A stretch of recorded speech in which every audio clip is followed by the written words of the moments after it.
Hi everyone, welcome back. I'm Di, and today I am sharing with you the knitting tag, knitting book tag. This is a tag that was originally created by Wilde Book Garden, and I was tagged by Hope over at Jackalope Hope.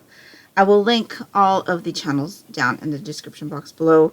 But this is a tag that Hope tagged me in quite a while ago, and it's taken me a really long time to try to come up with answers for the questions.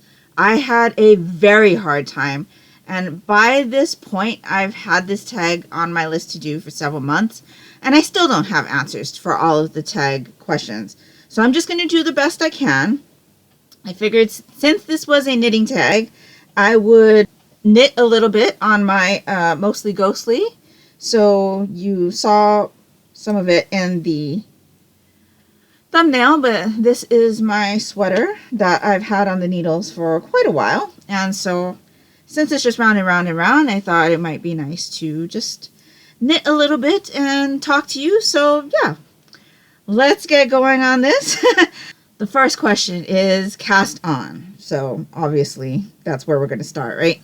The first section, you scope out in a bookstore, library, online book shopping. So for me, this is going to be either the manga section or the mystery section. I do go to our local Barnes & Noble once a month because I host our Monochrome Manga Club meeting there. So if you're new to my channel, the Monochrome Manga Club is an in-real-life manga club that I host at a local Barnes & Noble, where we read 2 first-in-a-series reads, and we're doing 2 continuing series reads. And so I always go to the manga section first when I get to the store to pull the selections for our manga club members for the month that's coming after the meeting, so that they don't have to go to the manga section to try to find the volumes if they want to purchase them. So I always pull them and have them at the meeting area. I am not an employee of Barnes & Noble. I just go there to host the manga club. So I always go there, and then I do shop in the section after a meeting, and then I will peruse mostly the cozy mystery section unless I am looking for something in particular. So yeah, those are the 2 sections that I normally go to in the store, and definitely the manga section is always the first place I go because of the manga club meeting. So the second question is knit. Obviously a staple of knitting, a super hyped book that completely delivered for you. And so for this one, I chose Demon Slayer Kimetsu no Yaiba by Koyoharu Gotege, published by Viz, rated teen. So we are currently reading this for the Monochrome Manga Club, and I was really afraid to start this because of the hype on it, and my manga club members really wanted to read it, so I decided to go ahead and let them read it, and I'm really glad that I did because I've been really enjoying this. We are not quite finished with this series, but we will be in the next couple months, and so far this has been an excellent read for me, and I highly recommend. So that is that one. Number 3 is to Purl. As important as the knit stitch is, but probably not as famous. So name a character you think deserves more love from the fandom, the author, or other characters. So I don't really have an answer for this one.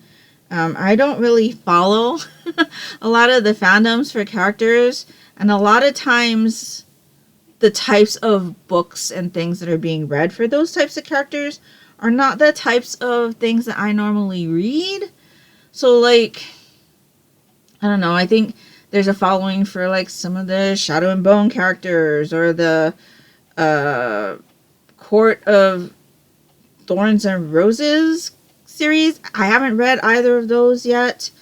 And so yeah, I pretty much stay away from hyped things for quite a long time because I normally have an unpopular opinion. So yeah, I will say though, in regards to like Korean dramas, I'm normally the person that has second lead syndrome. So I normally am a fan of the second lead and not the main, in regards to any love triangles that might be about in the series. But yeah, I don't really have a specific answer for this question. So let's move on. Number 4 is Chart, a book or author you've been meaning to read, but somehow just haven't gotten around to, and why. So for this one, I chose Jade City. And this is by Fonda Lee. It's a trilogy. It's epic fantasy, I think. There's some family stuff in here. And I haven't read it because hype is definitely the first reason. I just explained to you that I usually avoid things with lots of hype until the hype dies down, because I usually have an unpopular opinion. This one also, though, it being fantasy, epic fantasy, that's not the type of genre that I usually jive with, but this premise sounded interesting. And so, yeah, I've kind of put this one on the back burner. My mom has read through this trilogy, though, and she really enjoyed it. However, my mom also enjoys a lot of things that I don't. So there's that also. So I do have this one to read sometime, but I've been avoiding it because of the hype. So that is number 4. Number 5 is Double Pointed Needles. Recommend a series you can actually read out of order, and one that people might think you can, but you can't. So for this one, I don't personally think you can read any series out of order, unless it's one that is of companion novels, and even then, I wouldn't read it out of order. I never read series out of order. I think I've done that once or twice in my lifetime, and only because I wasn't aware that the particular book was in a series. I don't think I've actually read... No, I take that back. There was one that it was like in the teens, I think, of the series, and I was so lost. So I didn't really enjoy that book, but yeah, I personally do not think that you can read any series out of order. That's my kind of motto. Don't read series out of order. My mom, however, is a person that always pretty much reads series out of order. She doesn't seem to be bothered if there is a underlying story within the series. She has pretty much read series out of order my entire life, and it doesn't ever seem to bother her. It really bothers me, though, so I don't do it. But she said that she thinks the In Death series by J.D. Robb is one that you can read out of order. She has read that series so many times, though. Like, it's one of her favorite series. She constantly rereads it also. That I have read 2 books from, and I do think that you need to read it in order, because there is an underlying storyline with the main character and her romantic interest. You know, there's stuff that happens to them in their romantic relationship that you probably need to, like, follow as the books go. I mean, their relationship is much different from book 1 than it is in book 5, or I think there are 50 books in that series right now. So, yeah, I don't think you can read it out of order, but my mom said that when I asked her if there was a series you could read out of order, this is one that she has said. So I'm passing along what she said, but I personally don't ever read series out of order. So, yeah, there's that. Number 6 is Cables. A book you heard negative reviews for, but ended up loving. So this one I actually don't have an answer for either. I can't ever remember hearing a negative review for something and loving it. Fun fact about me is that I don't watch a lot of people that have the same kind of taste that I do. I just enjoy hearing people talk about books, whether or not they'd be books that I'd be interested in, or that I would actually read. I just enjoy hearing people talk about books. They always have like an excitement, provided that they enjoyed the book, an excitement in their talking about books when they're talking about books they love. And like I said, I listen to a lot of people talk about books that I probably will never ever read because they're not my typical genres. They're not the types of things that I would read. they're not the types of things that I have enjoyed reading in the past. And so I listen to a lot of people talk about a lot of books that I will never ever read. So I can't really think of an answer to this question.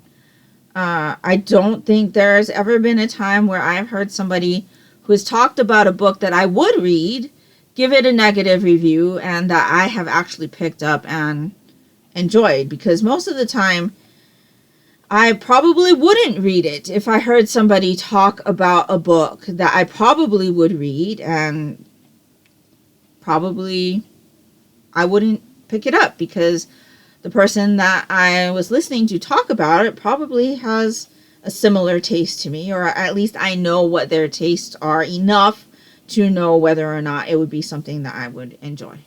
So I don't have an answer for that question. Number 7 is skein. Why do we still sell yarn like this? Just a side note on this, I like yarn that comes in skeins. The yarn that I'm actually working off of right now is from a skein. I actually find it much easier to work on one with a skein because you can just take it out of the bag and go, as opposed to working on it from a hank where you have to undo the hank. You have to untie the hank sections. You have to put it on a swift. You have to wind it up. And then you can use the yarn. Yeah, I definitely have an unpopular opinion on that. But that is neither here nor there on this question. So the question is, a trope you can't stand. And so I have a couple of answers for this one. So I can't stand love triangles. I read a lot of cozy mysteries, or at least I used to. Because I used to run a first in a series book, cozy mystery book club for like over 5 years, and lots of cozy mysteries include love triangles, and it's something that I can't stand. For a while, early in my cozy mystery like reading, it didn't bother me so much. I was also much younger, and I'm finding that a lot of things that didn't bother me when I was younger definitely bother me now when I'm older. And so, yeah, love triangles is definitely one of those tropes that gets used a lot in cozy mysteries, and it is one that I've just gotten burnt out on. Plus, how often in real life are you going to experience a love triangle? So, yeah, I find it the usage of it to be a little bit too much in stories, and it really irritates me when I come across one. So love triangles is one. And then miscommunication is another one. I find no good reason for miscommunication in a book other than to cause drama. And I don't like drama. Don't like to read about drama. Don't like to watch drama. I just don't like drama. So yeah, miscommunication is always something that bothers me because there's always unnecessary drama and it just ticks me off. So those are definitely two tropes that I can't stand. So question number 8 is gauge swatch. Share an author who is always a good fit for you. And I don't have an answer for this question because I have not yet found an author where I enjoy all of the things that they have written. So I do have several authors that I enjoy things from, like Victoria Laurie is a favorite series, has a favorite series of mine, her Ghost Hunter Mystery series.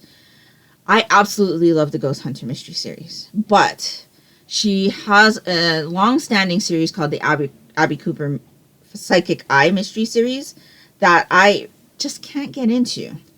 And so I wouldn't say that she's a good fit for me. Julia Blackwell writes the Witchcraft series that I enjoy. And she also writes the Paris Apartment series or Paris Key series, which doesn't sound like anything that I would be interested in at all. So I can't say that she is one of those authors for me. Anne Bishop writes the Other series and the World of the Other series, which I absolutely love. And I'm always looking forward to the next installment in those series. But she has the Black Diamond series or something, which I've tried to get into and I just can't. And so, yeah, those are just 3 examples. But I have a lot of authors like that that I like one of their series, but I don't like everything that they write. So I don't have an author yet where I enjoy everything that they've written. So I don't have an answer for this one. 9 is Stitch Marker. Share a specific scene that stands out clearly in your mind. No spoilers. So there is a manga series called What Did You Eat Yesterday by Fumi Yoshinaga.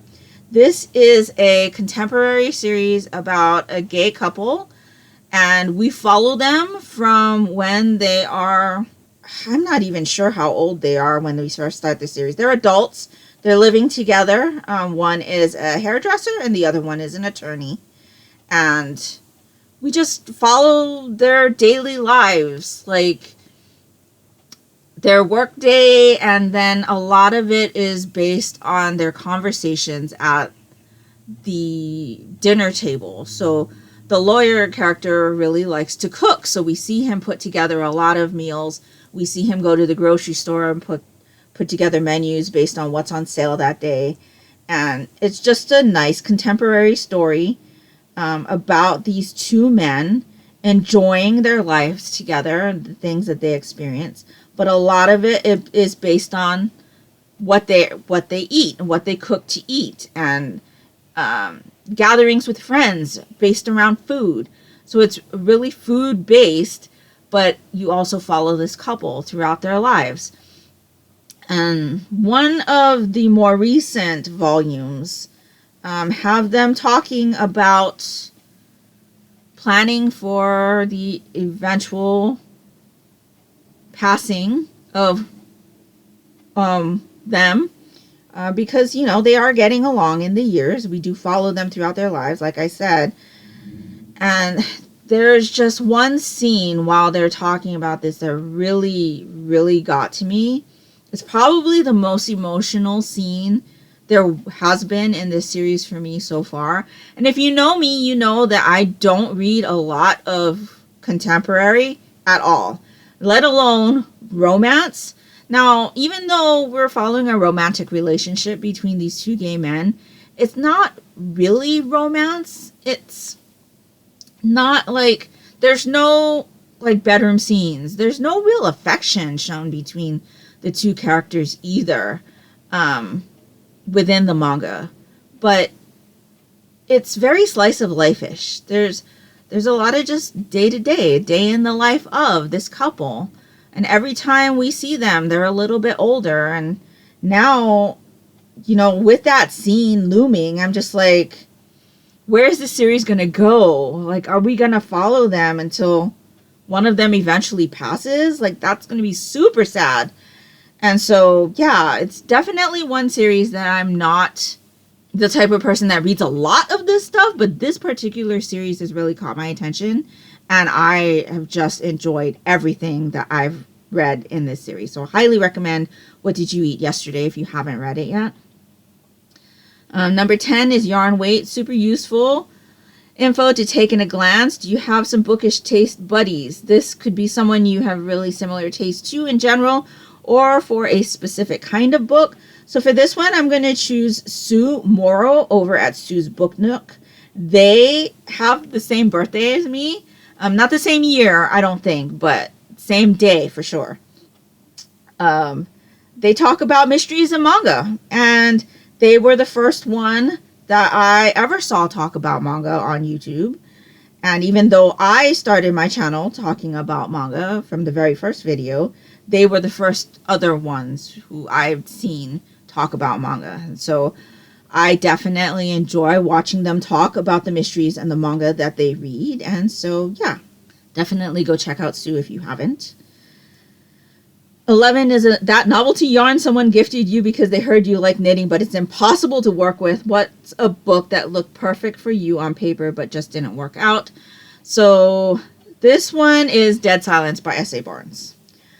This one sounded like Titanic in space, and definitely had some creepy vibes, I would say, but there were a lot of things that bothered me about this one, and it just didn't have this creep factor that I was looking for. There were definitely some scenes that were creepy, but it was not as creepy as I was hearing other people say that it was. And there were a few things that happened that I just didn't enjoy. So unfortunately, Dead Silence was not as good as I was hoping it was going to be.